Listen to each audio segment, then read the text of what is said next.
Hey everybody, it's Doug here. Welcome back to the channel. And welcome back to our next episode of Darkest Night 2nd Edition, the 4th series. I believe this is going to be episode 4, where we were trying to tackle the Necromancer, and he has found his way into the village, where our knight has been trying to hide, and our knight is about to go down to 0 secrecy, so I think he needs to flee the scene. And that's okay, because he did what he needed to do there, for the most part. No, or she, rather. The knight is a she. I got to keep remembering that. Or maybe a she. It's a bit of an androgynous long-haired individual, but anyway, it looks pretty cool.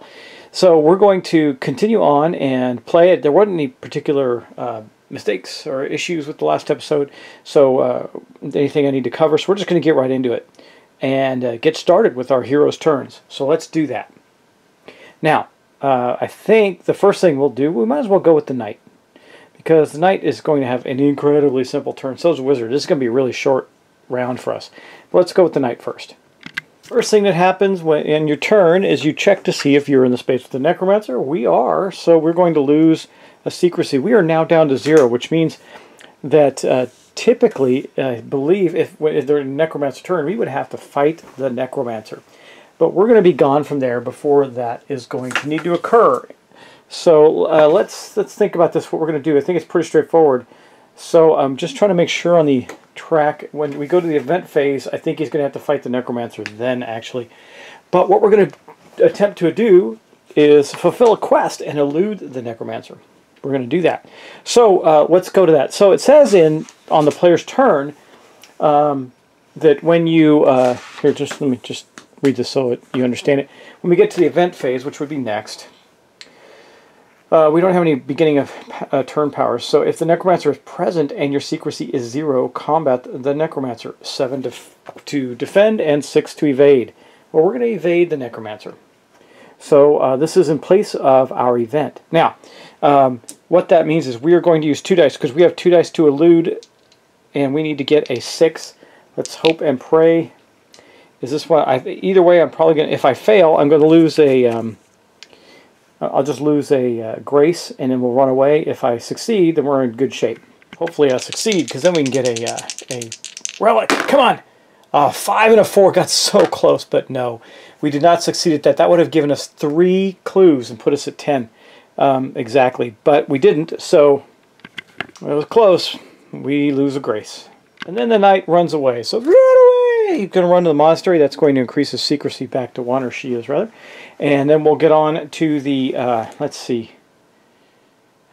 Well, we could do the wizard next. I mean, his turn is lost, so I don't think that it's really going to make much of a difference for him. Let me think about that. I think, all he's going to do is stand up, so I don't think there's going to be much to do there. But for the wizard's turn, we're going to stand him back up, and then we're going to take his token, and we're going to simply flip it over. Next turn he's got to gather his powers back, so we're not in a very good shape with him. He's got to get some stuff done, but he's there in the forest, and he's just kind of hanging out. All he could do is get up. Literally, that's all he could do. Okay, so that's the end of his turn. So now we have the prince and the priest to go. Well, the prince is in an area with no trouble at all, but he's also not very secretive. We got to get him, I think, on the move. Trying to see if he can do anything. He could. He might hide. No, hide's not going to help him. Just doesn't need to refresh his powers. I think he's going to move. So wherever he goes, the Necromancer is likely to follow because he's so low on secrecy. So I think we'll just move him here. He'll move to join the wizard there. His secrecy will go up to 2 then. It's better than nothing. And the 2 of them will be there waiting. And sorry. Before we do that, got to draw his event card. Let's see what he gets. Host of Haunts. Well, it's compared to a secrecy of 1 and 2, 0 to 1. Phantoms, 6, 6. Oh, man, he might lose a turn. The hollow moans and shrieks come from all directions, wrapping you in a numbing dread. Okay, well, we're going to see if he ends up wrapped in a numbing dread. He's going to have to roll and get a 6. Do I have any tactics? He can elude with 2 dice. Or he can fight with 2 dice. Either way, it's going to be a 6-6. I don't know that matters. Let me think. Fight or elude, it doesn't matter. He's getting 2 dice with that right now, so he might as well fight him. Let's see if he gets a 6. All right, we succeeded, actually. That's amazing. So he does not lose his turn. I was sure he's going to lose his turn. Sure of it. And then he's going to use his secret passage power.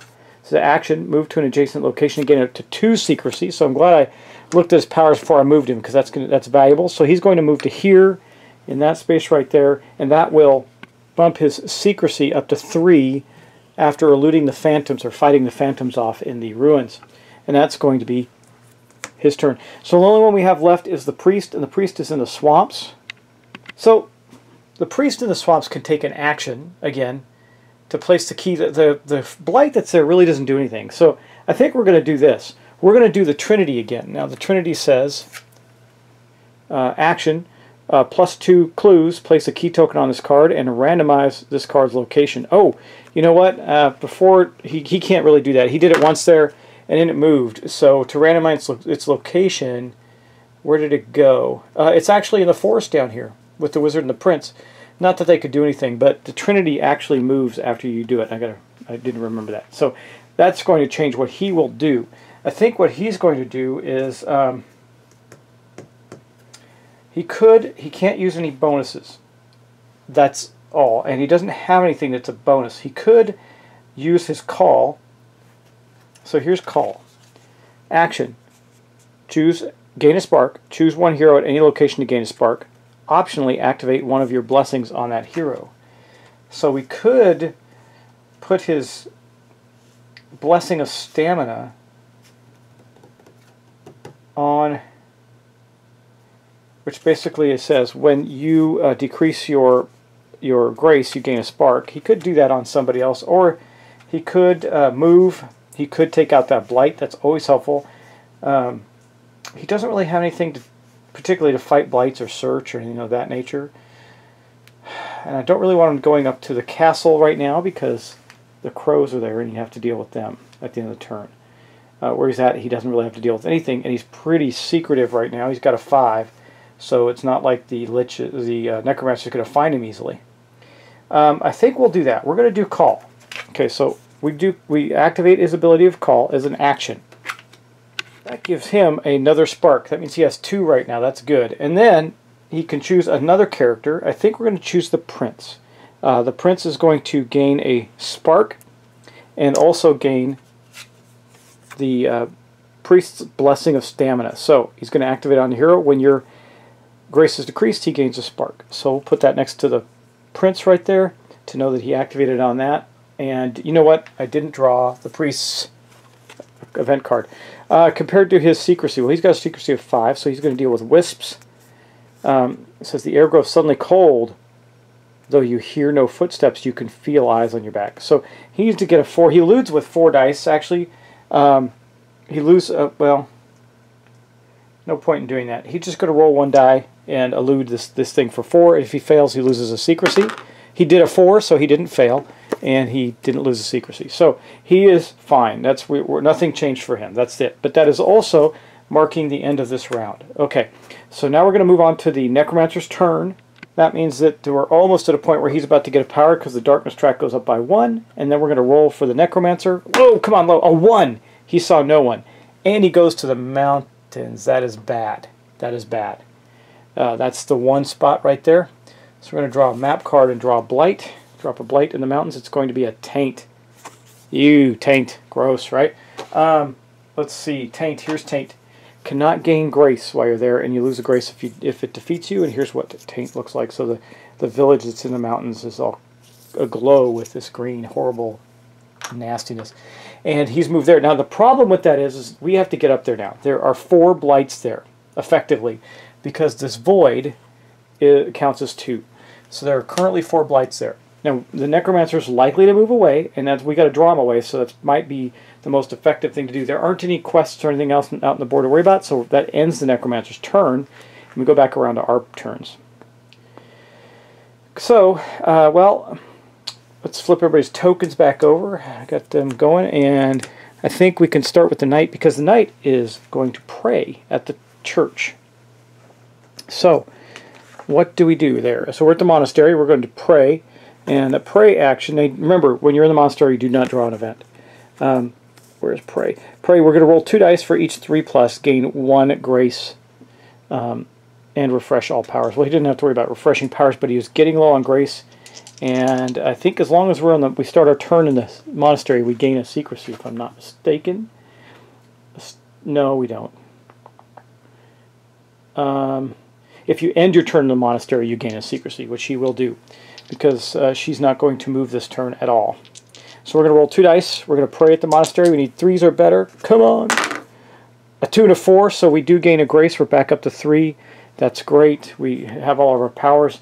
And then at the end of that turn, we're going to increase our secrecy up to 2. So that's at least... And she cannot be found while she's there. So she's going to hang out and do her nightly thing there. All right. That's the end of the knight's turn. Not a very interesting turn for the knight. But let's move on to the wizard needs to actually probably rest. Hide, rather. And I think that's what we're going to do. So let's do the wizard's turn. We're going to draw his event card. He's not in the monastery. Electrical storm. Roll 3 dice, then pick and resolve 2. Okay, so what we have to do with this is one of those other ones. It's not as confusing as it sounds. It's really straightforward. We're going to roll 3 dice, and we're going to resolve 2 of the rolls. So we get a 4, 2, and a 3. What does that give us? Okay, a 4 is lose a secrecy. A 2, so we can lose 2 secrecy. We have to pick 2 of them. We'll just lose 2 secrecy for the wizard. That puts him to 2, but we're going to hide anyway, so that's going to increase his secrecy again. So we'll do that. So he lost 2 secrecy to that by picking 2 of these, which is the 2 and the 3. Oh wait, nope, he can't do that. He's got to lose 1 of each. So he's lost 1 grace, puts him down to 2 grace and 1 secrecy, because the card is a. Now we could have got some good things if we had rolled 6. We picked a 2 because that's the lowest things we could pick. A 2 and a 3. So that's what happened. All right, and then the wizard hides. Now, when you take a hide action, you're going to refresh all your powers and gain a secrecy. So all of his powers are no longer exhausted, and he gains a secrecy back up to 4. So he's doing okay there. But that's his turn. That's his entire turn. All right. Let's flip his token, and we'll move on to, I guess, the... Oh, since we're in that area, might as well go with the prince, right? Well, for the prince's action, we're going to do the trinity that is now in that space. So it says, as an action, you gain +2 clues, putting us up to 9. And oh, wait, we've got to draw his card first before we do that. Let's see what his event is. A demon. Oh no. Compared to secrecy, well, the prince's secrecy is a 3. 0 3 is deadly. Well, this seems more... Oh, the other one's... The first one doesn't even attack. 4 to fight, 5 to elude. Well, I think we'll be fighting it then, because that gives us fight with 2 dice. Yeah, we're going to fight it. And let's do that. So we're going to fight with 2 dice. We need to roll a 5 or better, or we lose a grace. We rolled 2 4s, unfortunately. Oh no, 4 better to fight it, defend against it. So we're okay. We rolled 2 4s. It says, a stench of sulfur and fiery glow tell you immediately what manner of fiend you are facing. Well, one that we were able to defend our way through and get past, so that's okay. Nothing lost there. Now, for his turn, so I'm still thinking we do that. We could inspire on the wizard and give him +3 dice. You could do something really terrific then. Being a wizard, but I still think we need the clues. So we're going to do that. We're going to activate the Trinity, which means we're going to place another key on it. It'll be the second key on that. So we put another key here, puts our track up to 9, and then this is going to randomly move to another location. It's going to move to 2, which will be the mountains. Unfortunately, it goes all the way up to the mountains, where it will sit, and we can place 1 more key on it. We get a big bump if we place 1 more key, which will be cool, but we can then get we're going to be able to claim a relic really soon. That is the end of the prince's turn. Okay. Now, let's see, we just have the priest, who is still over there in the swamps. What can he do that's really interesting? He already did his call on the prince last turn. Benediction, 1 here at your location gains 1 grace. If they have more than you, you gain 1, 2. Or we can elude with 4 dice. We really can't do anything too dramatic there. I think what we'll do is we're going to take a chance and do a search Either 4 or better, but we could get some really good stuff. Let's see what we get. A 4, exactly, so that's good. We do get to draw a search card in the swamps. What do we get? We get, I can't remember what that bottle's called. I think it's, it is bottled magic, discard after fight, and roll 3 dice, add 3 dice to that roll. It's really, really powerful, so let's find that item. There's a little bottle. There it is. This is the item, and it says bottled magic rather on it, and that's going to go to the priest. And that's going to end his turn as well, which unfortunately ends all of our turns. This is going to be an interesting turn for us because the Necromancer is getting some cool stuff. Now, let's move the Necromancer. Let's pray that he does move, actually. I hope he detects somebody this turn. So let's roll his die and see what he gets. He gets a 3. Does he detect anybody? Yes, he detects. Well, he can't detect a knight. He actually didn't detect anybody. So where does a 3 move him? Because everybody's got a 3 or better. A 3 is going to keep him there. Oh no, guys. That was not how we wanted that to go. He stays in the mountains with a 3. That's bad, because now we take this and we look here. A taint goes into the monastery. We got to get rid of that quick. Cannot gain grace in the monastery. That's about as bad as we can possibly have a thing happen, right? So he didn't move. Oh, and I got to move the track up to 10. So now that the track is up at 10, there's something else that happens. That is, we have this big whopping deck of darkness cards. Now, it won't affect him in this turn, I don't think. No, it won't. But what we can do is now he will have a new power that he gets to enact. He's becoming more powerful as he gains the last remnant of control over this world. So he's going to get the ability of the all-seeing eye. Heroes, I think I actually showed you this one. That's funny because I was shuffling this. Heroes at the Necromancer's location combat him instead of drawing an event card, even if their secrecy is not 0. Now this is interesting because it could allow us to get more relics quickly, but this is a permanently in-game power now. So I'm just going to put it to the side. Try not to forget that the seeing eye is there whenever he's in a space with a character. They're going to have to fight him because he can see them no matter where they are. Alright. Well, only if he gets to them. So it's okay. It didn't happen now. And now, though, we got a taint in the monastery of our very own blight in there that the knight will have to take care of this turn. It's at least that the knight's in there, so it's not so bad. We're going to need to roll a 5, though, so we got our work cut out for us. Well, that was a rather short round, so let's do one more round. Why not? Let's go for it. So we'll start with the knight. Actually, the knight is in the monastery. We do not have to draw an event card because we're there, so for the knight's action, not my plan, but this is the way it's going to go, we're going to attack that taint that's there and get it out of the monastery as quickly as possible. He needs 5. A 3 and a 5. Oh man, I thought we missed it. I was about to be bummed out, but we didn't. So we do get rid of the taint that's in the monastery. Okay, and that's her whole turn. That's all she gets to do. That's a bummer. All right, well, I think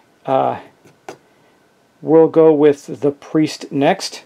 Okay, priest, you've been goofing around, so for your action, the first thing we're going to do is draw your event card. Remember, we didn't draw one for the knight. Call to action, gain a spark. Okay, draw a quest. Oh, good, we get a quest on the board, so this will give us some options. So we're going to get a spark. I'm going to pull that out right now. So that the priest now has 3 sparks. Good on the priest. Boosh, 3 sparks. And then we're going to draw a quest. Let me get the quest deck here. See what we get. Yeah, we're doing okay on this game. Having a blight go into the monastery and 3 blights in the mountains is bad. We got to get the Necromancer to move, and that's one of the reasons I'm okay with moving the priest to where the crows are. Okay, what do we get? Resupply. We have to get 2 successes. We have 5 turns to complete it. Elude versus 4. So it's like we got to take an action to elude versus 4. Each success gives us 1 success here. If you fail, we lose a secrecy. If we complete it, we get a Tome of Retraining. That's pretty good. And if it expires, the darkness track goes up 1. That says, monsters have cut off the supply of food to a nearby settlement. Run supplies past the blockade before people start starving. Okay, well, let's roll and see where that's going to be. It's going to be in the 6. So it's actually the village itself is the one that needs to be resupplied. Okay, well, good. We got a new quest out, and it just says, draw a quest and roll 1 die to determine its location, then add a marker to it. So we're also then going to add a marker, so that limits our time. We only have 4 rounds to get to the resupply quest. It's okay, it's right next door. I think that changes what I'm going to do with the priest. Well, he's not a fighter, though. That's the wrong character to move there. We got 2 blights. I think we're going to have to converge on the village and let the Necromancer come deal with us, too. So, I think what we're going to do with the priest is going to move up to here, up to the castle, and is then going to have to deal with the crows that are there. Because remember that a lot of the things don't react like this, just doesn't give you bonuses, but the crows do. So, when we encounter the crows at the end of our turn, now I do gain a secrecy for that, so the priest is, no, it can't get any more, he's already at 5. So, I have to elude, that's all you can do with them, and I need a 4. The priest eludes with 4 dice, but loses a secrecy, but that's better than losing 2. So, if I choose to do that. Or I could just roll 1 and lose 2, but I think I'll do it. Because if we succeed, we lose a secrecy, but we eluded them, and we'll only take 1 secrecy instead of 2 hits to secrecy. So, 3, yeah, we did. Okay, so the priest goes down to a 4 secrecy, that's okay, and we're now in that space with the crows. That is the priest's turn. Okay, next up, now we've done the knight and the priest, so we got the prince and the wizard to go. Let's see, well, we got the prince and the wizard in the same space, so let's go to that area. Well, I think the wizard can fight. He's pretty powerful. He's a little low on grace, but he's invisible again. So let's first draw his event card and see what happens. Okay, add a quest marker to a quest currently in play. If there is no quest in play, well, that's interesting. They came up twice. So now we have a real sense of urgency to getting this quest done, because now we only have 3 turns left to do it in. So that was his entire event. He will then move to here, where he will, of course, gain a secrecy because he moves. So he's up to 5 now. He's at the maximum. And that's going to be his turn. But because he's there, he has to deal with both the zombies and the skeletons. So he is invisible right now. So for his first attempt, he's going to elude these zombies. They're both. Well, no. Yeah, he only needs a 3. So there's a good chance of him succeeding there. So he gets plus 2 dice for his invisibility, which you can see right here, tactic. Plus 2 dice when eluding. Deactivate or exhaust if you fail a combat or use another tactic. Or we're just moving and eluding at this point. So let's get away from them. Oh, easily, 6, 4, 4. So we eluded the zombies. Now we're going to do the same thing with the skeletons. We need 4. 2, 1, 6. Man, just made it. Okay, so the wizard was able to sneak into the village without any problem. But that's his entire turn. So now we're going to go, that was the end of the wizard's turn. Now we'll go to the prince's turn. The prince is still in the forest. Well, we will draw the card for the prince. Latent spell. Lose 1 secrecy. Then spend 1 grace or discard this event without further event. To discard this, or discard this event. So we can spend a grace and roll on here. Destroy a blight of, ooh. Draw a power card, move to the... Okay, we're going to do that. So first off, the prince loses a secrecy. That puts him back down to 2.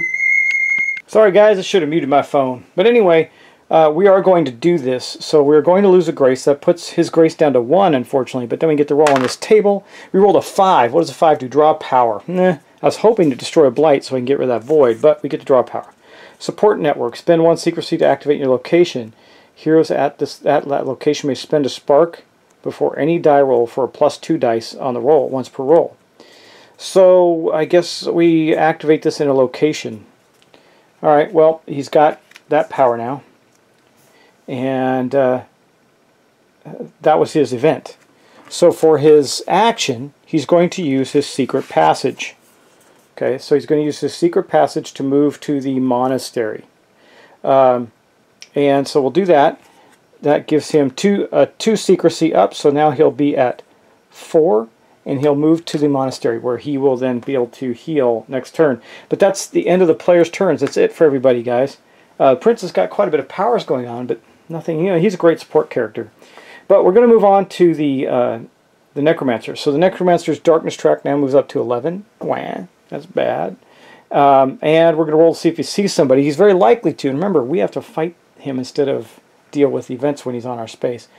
So let's roll his roll. I do not want him to stay in the same spot. A 3. Oh man, who does he see? He sees the knight. Nope. Oh my god, he doesn't see anybody again. God, he needed to roll higher than that. Well, that's bad because now we do the same thing we did last turn. He stays up in the mountains. There are already 4, the equivalent of 4 blights there. So the monastery gets webs, which means we have a movement issue now. So I'll show you what webs do. We lose a turn when leaving, or we can defeat it for 5. So somebody's going to have to stay behind and defeat the webs. Probably the knight. But that's going to end our round. So the monastery is under siege, guys. Under siege by the Necromancer, who will not leave the mountains. He's staging a massive battle from the mountains. So, I mean, I've moved characters up into a position where they can get into the mountains and destroy those 2 blights there. There's also a relic, and there's also the Trinity up there to get the last 3 clues from there and be able to get a relic. We also have the priest situated near the coded journal. So he can, as an action, hide and gain a secrecy, and also gain the last bit of the journal and get our 10th clue that way, which would allow us to pick up a relic as well. There's a relic in the forest, in the ruins, in the swamp, and in the mountains. So, and also we have to, Wizard, I think, needs to complete that quest in, that's why, one of the reasons I moved him up there. He's so good at eluding. We need him to complete the quest up in the resupply area for the village. He needs to get the supplies through the enemy lines to the village, while the Necromancer is assaulting from the mountains. Pretty good storyline going on there. It's pretty neat. Alright guys, that's the end of this episode. Thanks for watching. Thanks for subscribing. I appreciate everything, and I will see you in the next video. Also, don't forget my Subnautica playthrough going through. I hope you're enjoying that, even if you're not into computer games and survival type games. It's pretty fun, and I hope you enjoy that as well. Talk to you next time, guys. Thanks. Bye.